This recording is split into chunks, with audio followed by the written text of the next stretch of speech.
நிறைய நேரம் நாம பேசுறோம், ஆனா கர்த்தர் கேட்கிறாரா இல்லையான்ற டவுட்லயே இருக்கிறோம். நம்ம லூக்கா 18ஆம் அதிகாரத்துக்கு நேராக நம்முடைய கண்களை திருப்பலாம். நியாயாதிபதி கிட்ட நியாயம் கிடைக்கும்னு ஒரு விதவை அவன் இடத்துல வருகிறான். அவன் தேவனுக்கு பயப்படாதவனும் மனுஷங்களை மதிக்காதவனுமா இருந்தான்.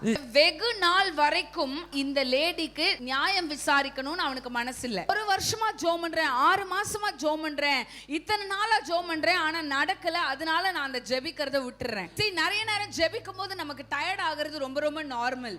எல்லா நேரமும் நேர் முழங்கால ஜெபிக்க முடியாதது நார்மல். ஆனா ஜெபிக்கணும்னே தோணாம இருக்கிறது நார்மல் இல்ல. எப்பெல்லாம் அந்த பிரச்சனை உங்க இருதயத்தை பாதர் பண்ணுதோ, வாய்களை திறந்து அந்த பிரச்சனைக்காக அந்நிய பாஷையில ஜெபிக்க ஆரம்பிங்க. ஸ்டோரியினுடைய கன்க்ளூஷனை கவனிங்க, ரொம்ப ரொம்ப முக்கியம். பின்னும் கர்த்தர் அவர்களை நோக்கி, அநீதியுள்ள நியாயாதிபதி என்ன சொல்றாரு? இவளுக்கு நியாயம் செய்யணும். அநீதி உள்ளவன் கிட்ட இருந்து உனக்கு நியாயம் கிடைக்கும்.